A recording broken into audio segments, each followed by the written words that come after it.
Hello again and welcome to RP-0 America. So we have a new craft here that I'm showing off in the fab. So as you can see, it is, I've called it the Saturn IB Gemini Direct test. So since I don't think I built an exact Saturn IB, this name's close enough for me, not perfectly historically accurate. This is more like what, say, Eyes Turn Skyward would call a Saturn IC. That's because it's like the third version of the first stage. Anyway, so it's a monolithic, single tank, kerosene liquid oxygen, with just one F1 engine on the first stage, because I have that unlocked and tested and everything.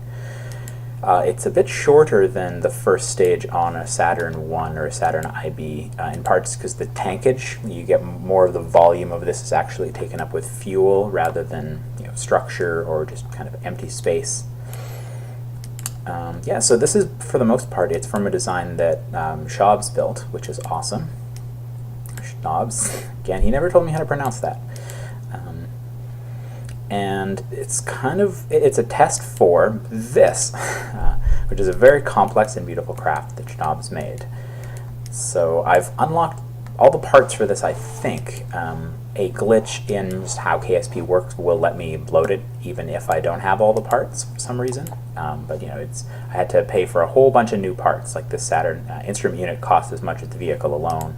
It's many space bucks were spent that day just to unlock this craft. So it's this launcher with the first stage being just a single F1 engine, and the second stage is a let's see. See it, a J2 engine in there. It can throw something on the order of like 15 tons to orbit, just like as it was used in the Apollo program to kind of demonstrate and test a partially fueled Apollo service module and command module. And that's what it's doing here. It's launching these upper stages, which look crazy and are a little interesting. They have many engines, many separate stages of fueling, and I'm pretty sure I unlocked them all. I was doing some testing where I had them partially fueled and locked. I believe I unlocked them for the most part. So this will allow me to take these partially fueled stages. As you can see, not a ton of delta V in these later stages. That's just because they are partially filled and not actually as full as they would need to be for a final moon mission. I'll discuss what these stages do later. Right now this mission is simply to test them.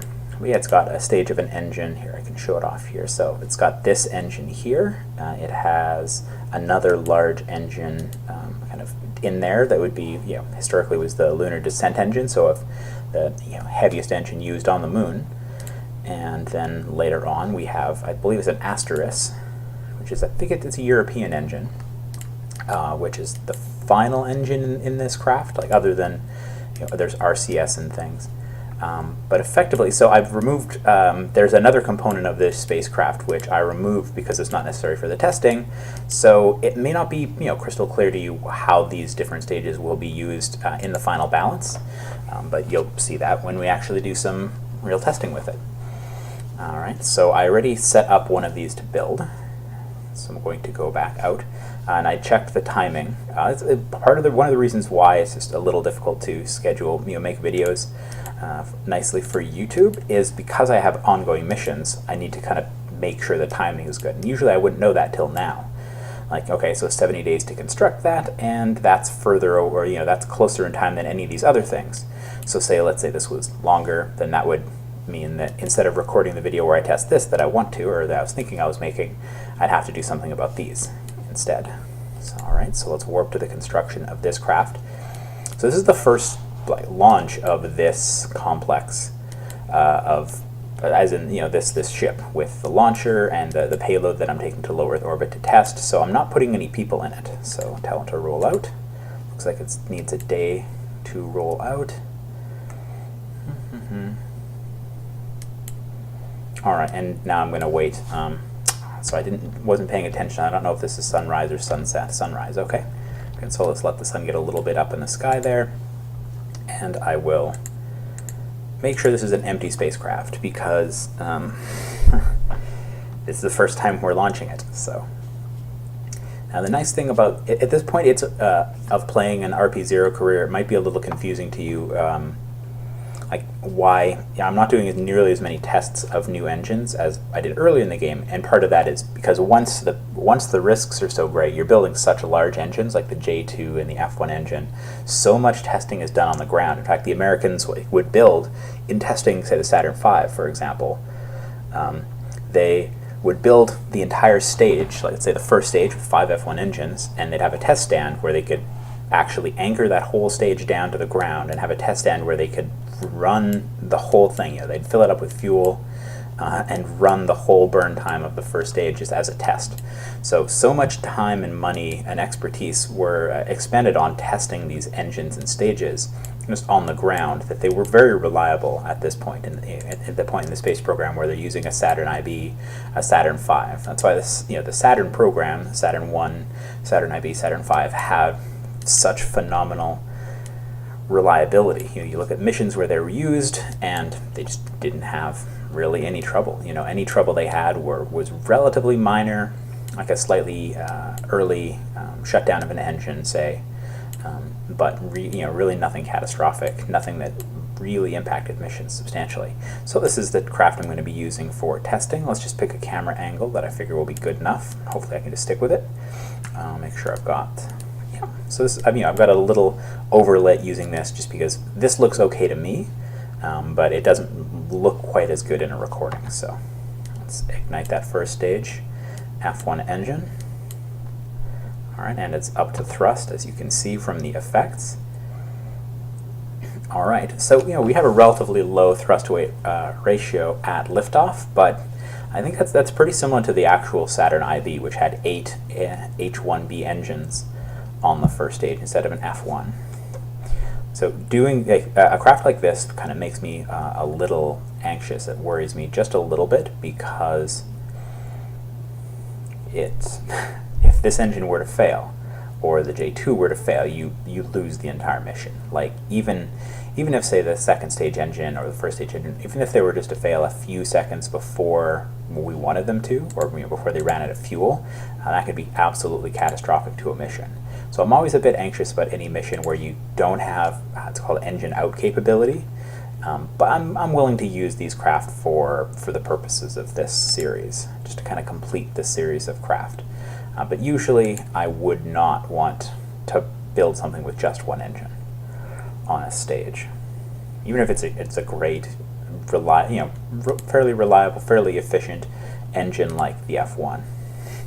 Just this huge torch it's throwing away. So no first stage like this was ever built with a single F1 engine. It was discussed in some contexts. They're talking about NASA and their facilities and labs contemplated various ways of replacing the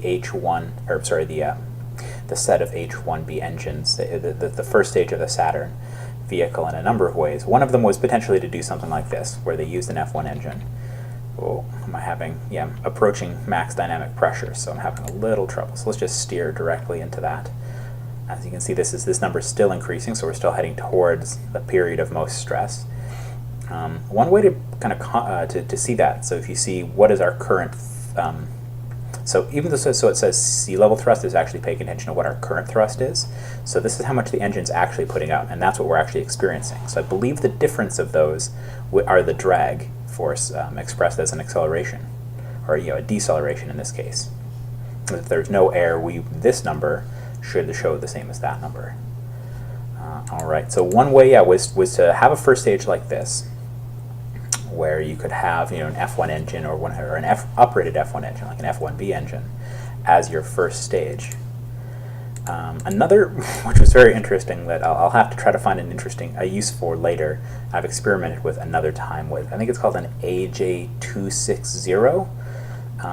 There's a half-length and a full-length version of that motor, and what it is a solid rocket stage, which is 260 represents 260 inches, which is the size of this stage. So the first, was discussed by AJ as Aerojet, I believe, and they experimented with building a rocket engine that was a solid rocket engine that was so large you just use you could use one of them as the first stage on a vehicle this big, which is just an astounding concept, and was obviously never flown. But they did build a half-length, or an HL half-length version of it. And what they did is they buried it in the ground, because you can't build a test stand for a solid rocket motor that big. So they just kind of, they buried it in the ground with the nozzle pointing up and lit it, and there's some video, and I believe there's some video. I know I've seen a number of pictures of it, but there is record of those tests occurring. And potentially, if,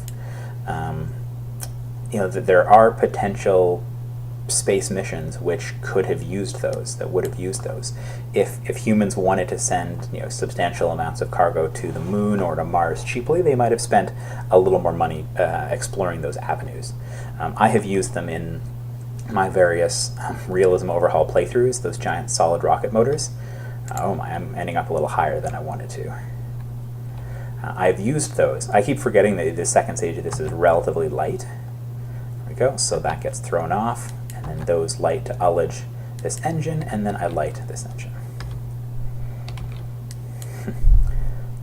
There we go. So that first stage just kind of floats away from us. Goodbye. All right, and I'll level this out. Oh, apologies, I forget precisely what I'd been talking about when I realized that. Oh, right. So I've used those giant monolithic solids for to enhance a Saturn V. There's a number of different interesting things you can do with a Saturn V to increase its payload to anything, to low Earth orbit, to towards the moon, towards Mars, and one is to add boosters to it. So you can add boosters kind of like the ones that are used on large Titan vehicles, like those. I don't recall what the diameter was, but they're relatively smaller, insane. Like it's called like the UA-1205. For example, that solid rocket motor, where I think maybe the 120 is 120 inches, but I don't know. Don't quote me on that. I can definitely be wrong. And 5 is a number of segments. Those are segmented solid rocket motors, which were historically actually built and utilized, like in the enhanced Titan launch vehicles. So those are relatively reasonable. Those will give you a modest increase of payload for your Saturn V, for example. Another way to enhance a Saturn V is to uprate the F1 engines. So much experimentation was done with the F1 engines to make sure they're reliable and function consistently. And in that they saw, in that experimentation, they saw places where they could increase the flow of the pumps and various other modest improvements which would increase the thrust of the F1 engine. Something like 10, 20, 30%. So a pretty substantial amount of improvement. So they call that uprating, and they could have built, say, an F1B engine and added them to a Saturn V. Again, as another way, there's all kinds of really interesting ways to increase the amount of throw you'd have with a Saturn V. So if somebody says, well, I'm sure they built Saturn V's, but they couldn't have used them to send any kind of human scale mission to Mars, I would disagree for many reasons. But one of those is that the Saturn V still had a huge amount of growth potential. I don't know if anybody's watching I think is it National Geographic? I think that's who makes it. They're making a series, kind of a fictionalized series of the first major human mission to Mars, where they're building an outpost and things, and they do interviews with various people like Elon Musk and Robert Zubrin, and there's another guy whose name slips my mind at the moment who is also interviewed in that, and he mentions how the Saturn V is just so obviously overbuilt for doing missions to the moon. And I disagree with that sentiment, but his point is he was saying that the Saturn V could have been used for missions to Mars, which I agree with. The Saturn V, there were alternate ways that America could have put people on the moon without using a rocket as big as the Saturn V, but to do a mission to the moon, put people on the surface of the moon for more than just a day, and more than just one person with just one launch, I think the Saturn V is pretty much exactly the vehicle you had to use. They even had to use lunar orbit rendezvous to accomplish that. So that's a way to say that the Saturn V was not terribly oversized for the moon mission. In fact, with a bit of tweaking to the hardware used in the Saturn V and for the Apollo mission, they were able to send even a little bit more mass to the surface of the moon. I believe it was a little more, they used it for a little bit more consumables so they could stay on the surface longer, as well as to send the moon rover. And so even just small improvements to the Saturn V allowed them to meet stretch goals, if you will, of the Apollo program. I have, not sure where I put it, but I before I even started contributing, paying attention to Realism Overhaul and helping make changes to it, or talking to the people who were working it at that time. When I discovered it a couple of years ago, I'd done some experiments, just simple spreadsheet numerical estimations and calculations, as well as in Realism Overhaul building like oversized Saturn V operating vehicles. So I have a little booklet that I wrote up myself from experiments in Realism Overhaul of, okay, well, if you add these solid motors to a Saturn V, then what can it accomplish if you uprate these engines but don't stretch the stages, etc., etc. And it's just an interesting experiment to do. I personally do like kind of constricting my what ifs or my experiments around existing hardware or relatively small changes to existing hardware like that, where you use a Saturn V but you change it, or you build a Saturn C8, which has a much heavier throw than a Saturn V, for example, rather than just say building something bigger from scratch, or say combining Russian hardware with American hardware. Alright, so we're heading downhill, so let me just time accelerate a little bit. But yeah, at some point later I might show off some of the more effective Saturn V operating vehicles, or use it for my own missions, because one reason I was doing that was to basically throw as large of a liquid hydrogen tank as I could into low Earth orbit to do on-orbit assembly for a Mars mission, a human-rated Mars mission. Because the larger and heavier a payload you can throw to low Earth orbit for assembly for a mission towards Mars, the more you can throw per launch, the fewer launches you have to do. So instead of, say, needing 5 launches of Saturn Vs or Saturn V derivatives, you can do it in 3, say. And so that was one reason I was experimenting with uprated Saturn V vehicles. Ooh, we're heading downhill quite substantially now. I'll need to null that out, basically bring this, so we're losing 400 meters of altitude every second, as you can see. And I don't want to go too low. So notice we still have, we have control of this vehicle, and I think one of the reasons we can still control this vehicle is this. We have the Saturn instrument unit, and I threw this on specifically because in some experiment with no crew, at some point I lost control of this craft in testing.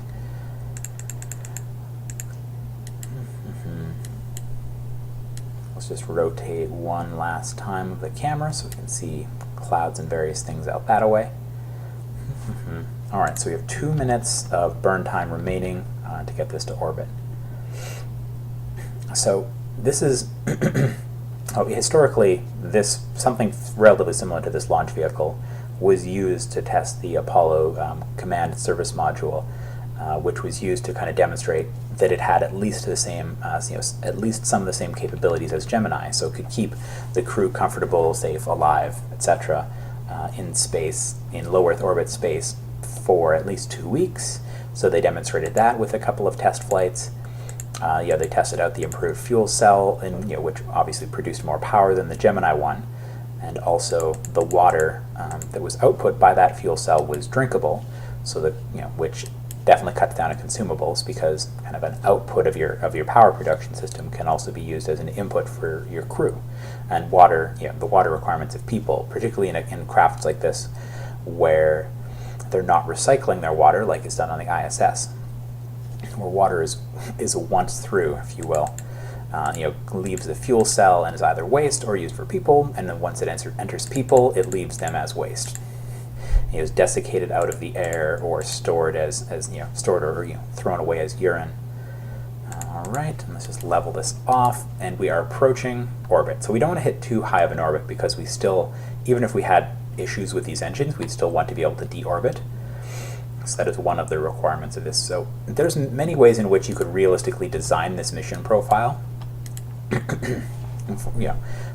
Because we're using this Gemini engine here, so let's abandon. So we still had plenty of extra fuel, so I could have added a little extra fuel to these tanks, but in part I did that as a pseudo-realistic attempt at accepting the fact that this is the first time we were using this launch vehicle, and we didn't know exactly how much capability it would have, and so you'd want to err on the side of safety, on the side of your safety margins, and bring up a little less fuel in these upper stages. All right, here, let me switch to my preferred camera view, which is free once we're in orbit. All right, so we will be jettisoning. So these are for setting your orientation, so let's test those. How do I want to test those? Let's just do a once around. Whoa, oh, right, because I had smart ass on. So it's currently using the RCS on here as well, which isn't the worst thing, but it's worth noting. So it's kind of wasting RCS fuel that I don't want. It's one thing that isn't the easiest to control, at least I don't find it the easiest to control on KSP, where you turn on just one set of RCS thrusters. So it's, in part, that's one of the reasons why if you go into the cockpit of, you look in pictures or video of any of these cockpits of space vehicles, there's so many buttons and switches, is you do want to, every time be able to exclude, have all these RCS turned off, just these ones, and say if something fails in sending the signal to these, you'd probably have another set of circuits and buttons, etc., to have an alternate control mechanism for controlling these. So let's just do a once around. I always find it a little funny that this engine gimbals even when it's off. Oh, interesting. So I'm rotating slow enough that the propellant is not ullaged. And there we go. I just tapped H slightly, and that little bit of G-force was enough to stabilize the fuel. It's just that usually that is enough. Having the craft spinning like this is enough to stabilize the fuel in this, but maybe it's just something about where the center of mass is, or we're just not rotating at a high enough rate. Alright, so before we complete the once around, we will ditch, I don't know, sure, I'll do it. I like just the linear separation process when you stage, so I think that looks a little cooler, but we may as well just do it while we're still rotating here for time's sake. So we're going to be ditching that stage that got us to orbit, and turning on this little set of liquid engines here. I'm not entirely sure that's when I will want to use them, but they do seem to be useful for ullage and things, so I'm okay leaving them staged at this point for now.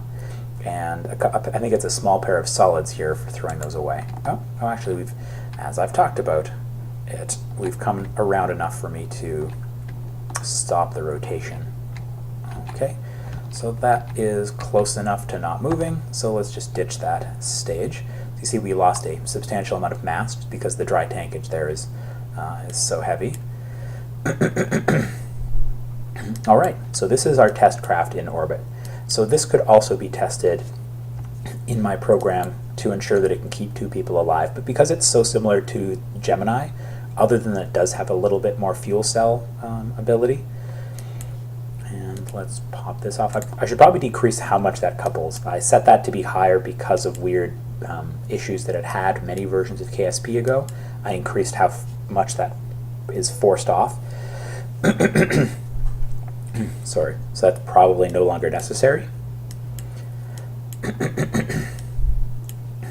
Okay, so this engine is not currently stable, but it's also off right now. So these little liquid engines along the side here are good for ullaging. Right now I'm just going to hit H, which would also provide, as you can see, we're gaining in fuel stability just with a little bit of RCS pulse here, which is stabilizing this main engine. So this engine, Well, I know, oh, that number is inaccurate because it's referring to these little guys. So, okay, so I'm going to turn these off, shut down, because I'd actually like to see how much testing time we will get. There we go. Really? Wow, over a minute of burn on this engine. Okay, so let us stabilize that and then stage it. There we go. So it provides a lot of oomph, that stage. Has a lot of push. It's a restartable engine, not infinitely restartable, but can restart quite a few times. And it can also gimbal. I'm pretty sure the way it's set up, we don't see the nozzle gimbal, and I think in reality, with a bit of research, some people were right and I was wrong.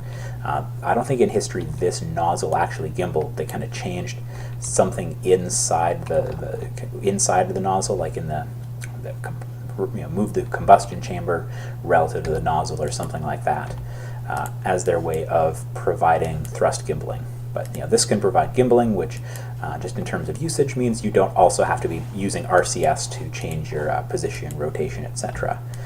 So this engine lit just fine for us, which is nice.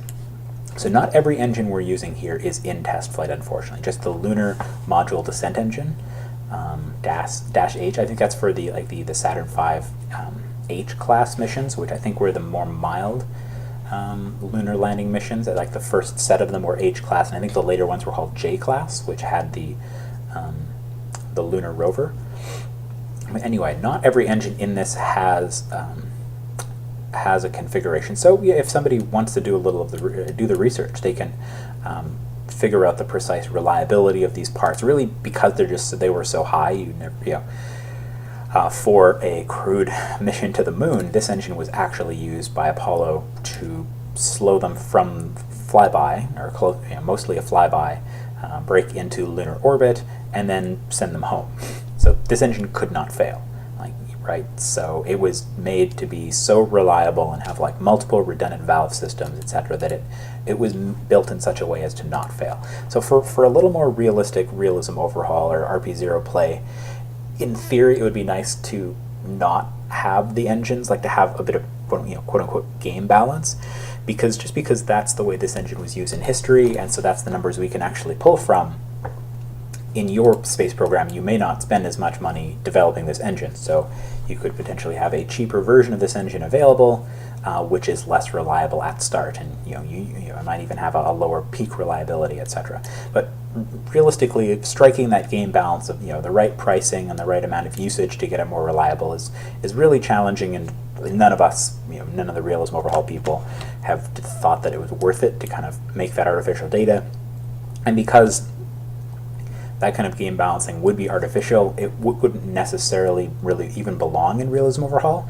At the same time, there are plenty of things that have been made compatible with realism overhaul that aren't realistic but augment, that absolutely help, that are definitely enjoyable to play with realism overhaul. Like there are all the launch locations of RSS, for example, are places where rockets were actually launched to orbit. Whereas at least somebody has made a list of locations which aren't, that were very important, like say White Sands, New Mexico, where lots and lots of very important launches and tests were done, just nothing that actually launched to orbit. And so while that location doesn't meet our criterion for inclusion in the RSS launch locations, it's totally a place that some people might want to launch from for good, interesting historical reasons, and so a separate compatible mod exists which adds those launch locations, right? So there are definitely mods that add parts that aren't in realism overhaul, but could be balanced. People could create their own engines, and as long as they kind of fit within like thrust to weight ratios and efficiencies, thrusts and costs, they could become, they could be compatible but not part of realism overhaul. They could be compatible but not part of RP-0, etc. People could totally do that, and I encourage people to do that. Just we kind of have certain restrictions or standards for what we'll include in realism overhaul. In my opinion, part of that is just to limit our scope of work, right? Like, what is the scope of stuff that we're interested in working on? So hopefully that gives you an idea, kind of a glance into my opinions of what's in and out of realism overhaul. But nonetheless, I would love people to create things which, even if they'd like it to be part of Realism Overhaul, but it doesn't quite meet our like historical standard criterion, if it's compatible or realistic-ish enough, feel free to release it in a way that's compatible with Realism Overhaul, and I'd love to play with it. I play with plenty of mods installed that aren't just Realism Overhaul or RSS or RP-0, because there are little mods of personal choice which augment, they make playing funner. So anyway, I've done that random rant talking. Sorry, I'm not quite as skilled at doing something in-game and talking at the same time as I was a few months ago. So let's just ullage this engine again. So this engine's capable of relighting for good historical reasons, like 3 people's lives very much rely on it in a conventional moon mission. So I can turn off that RCS. So here you can see that I'm steering it even though the RCS is off. This engine can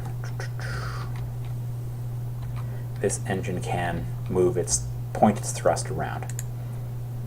So I'm just going to rotate that. So I do want to be able to bring this vehicle back.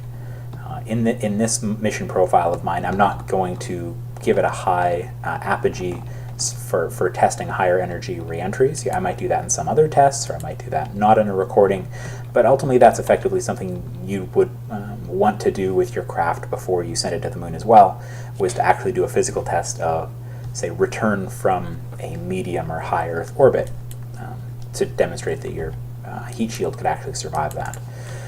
So we've tested this engine plenty, which is great. We get a little life out of it. We can actually figure out how well it behaves. And now let us ditch it. So this will stage away, and here we go. So I just love the way that Schaub set them up. It's just that's a beautiful stage. It has tiny solids to push it away. I like the external patterning he used. It looks so much like a Gemini. It's just such a beautiful craft. I asked him if I could use it for my play here, and Schnaub's agreed. So thank you very much. So there we go. So we lose that stage as we've tested it. And now we have another stage whose fuel appears to be stable. Oh no, it says very unstable, but that might not matter. I'm confused. The engine seems to be on, so let's just thrust forward to make that say that it's happy. It might tell us propellant stability. Some engines don't actually care about that because they're pressure-fed engines. So this might be a pressure-fed engine. I don't know offhand, but my recollection was that if it's pressure-fed, it doesn't actually even show this. So anyway. We've ullaged it. Note that when it was saying risky and stuff, the color of this wasn't changing, so that's why I was a little confused. So anyway, let us increase the thrust. So the plume of this isn't exactly in the perfect spot in my opinion. It should be a bit further back, but yeah, it's not ruining it for me. Oh, there we go, and now I can no longer set keep experiment. I can no longer turn on SAS because while this MechJeb console does give me the ability to control the craft, it doesn't give me the ability to, every ability that a pilot has. So anyway, so we've tested this engine. We've got plenty of fuel. So even with only partially full tanks, which I currently can't see any tanks, but say if I pop in here, you can see they weren't full to begin with. By the way, there you can see these are the fuel cells, because you need fuel cells for all the way back home. So that's where the fuel cells are hidden, and they're turned on at launch, so that's why you won't see me having to turn them on, because they're on the craft. They're those individual fuel cells, and they're just being physically attached. So here I'm just kind of letting it run. Are we heading downhill? No, we're not heading downhill. Okay. See, we're no longer in an orbit, strictly speaking, but we're not currently headed downhill. Oh, weird. Oh, there we go. There's just a little bit of a delay. So this engine can also gimbal. It's a little more tricky. Maybe it just has a smaller range or something. So anyway, let us shut off that engine. And it also has, so it has much more limited restarts, but nonetheless, you could still use this engine for a situation where, for your own mission profile where you needed a couple of ignitions. See, it's a relatively beefy engine.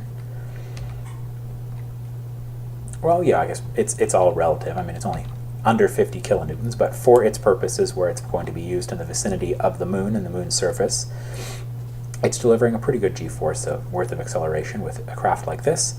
So we tested its reignition ability, and it worked just fine. So that's great. And was that the engine that... Yeah, that is the one engine that has a that has a test flight profile currently in the current version of RP-0 I have. So, and then finally, we are going to stage away that stage. So something I didn't point out on that craft, but you probably noticed, it has a, let's just watch it disappear down into the atmosphere. It has a ladder. I just didn't extend it or test it because, I mean, ladders are ladders. Shadow X might want ladders to be able to fail and fail all the time. I would prefer that not happen because I'm just not good enough at this game. But if that's the kind of thing you like, that might exist in another, in a mod where there's a test flight profile for ladders or everything really. So at this point in the actual usage of this craft, this is how it would be sending it. This engine is what would be used to send it back from the vicinity of the moon towards the vicinity of the Earth. And as a result, I would like if I could have a big antenna attached to this. The big antenna that is kind of tucked behind the Apollo service module and then can pop out. It's a really big antenna that's realistically probably required for a moon mission, but because I don't play with remote tech or things, I don't think about antennas too much, although I'm starting to. So I'll have to look into that, see if there is a way that I can add an antenna where it's elegant, looks nice. For instance, I could have antennas hidden in here that can pop out at this stage and have that standard antenna attached earlier on. I don't know, I'd have to think about it. But realistically, this craft, because it would be coming from near the moon, it has to communicate back to Earth.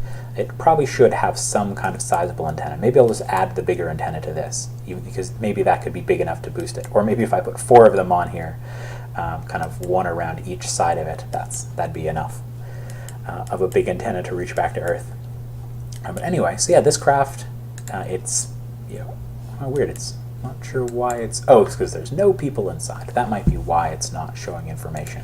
That may make sense. But it's got fuel cells. It's taking a little pause there. It's got fuel cells, fuel cell fuels, water, oxygen, food, etc. All the things you may want to keep people alive in space for a moon mission. So this craft, we've tested all the engines successfully except this one now, which propellant very stable. Where are you? Sorry. Just because of where it was, I couldn't see the little fuel gauge. So, all right, let's turn that engine on. Oh, that's cool. That's a nice little plume. Different color. And I don't know if this engine... Oh, yeah, it's definitely gimbaling. You can visibly see that. Awesome. So, yeah, all the engines I'm using in this craft are capable of gimbaling. Are we headed down? Let's just... point down. Let's just bring our vertical speed so we head back towards the Earth, and then I'll land this myself. But I'm kind of getting long in the tooth on this video, so I'll be ending it soon. But we have successfully tested all the engines in low Earth orbit, which was kind of the beauty of a Gemini Direct type craft like this.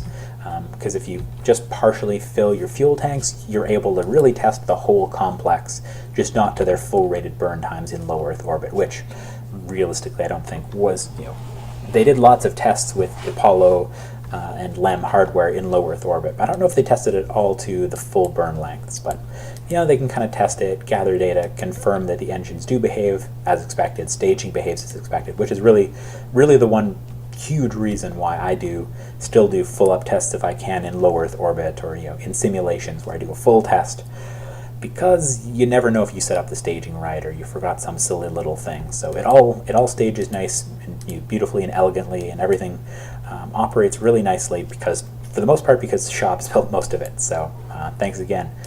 Everything looks nice. So this craft will now be coming back down to the surface of the Earth. Let's see, we would just use fuel in there. See, I really like how Nathan Kell set up RCS stuff, because this is not run, this whole thing. So it still has full fuel, which is awesome, because that will provide, I could enable those RCS ports by actually staging that. It's kind of backup RCS in case any of these RCS modules failed.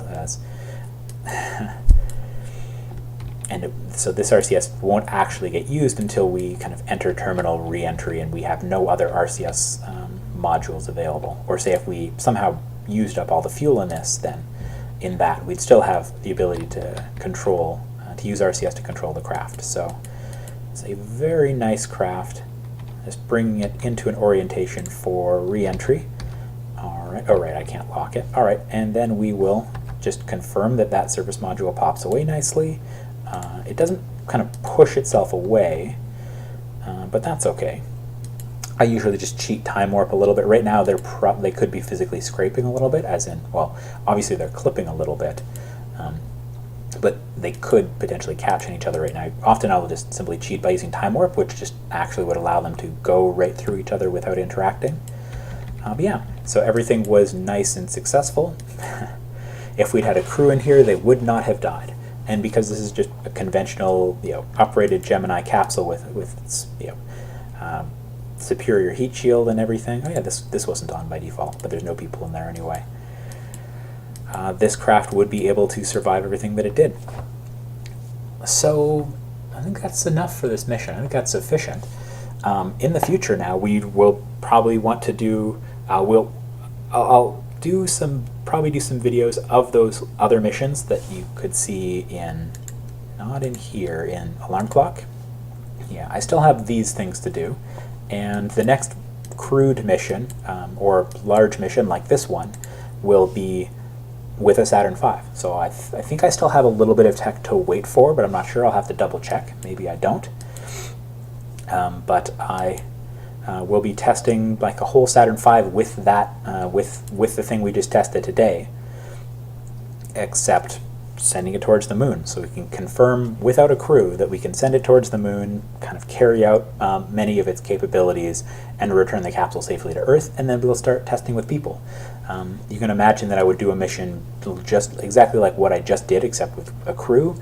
It really wouldn't look distinct at all from what I just did, for the most part, other than, I would do a re-entry, but I'm going to do a re-entry anyway here, just not record it.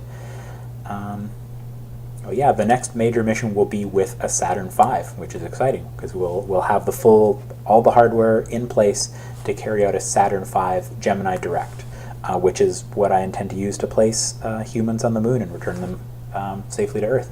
Well, thanks for watching. This has been RP-0 America. Goodbye.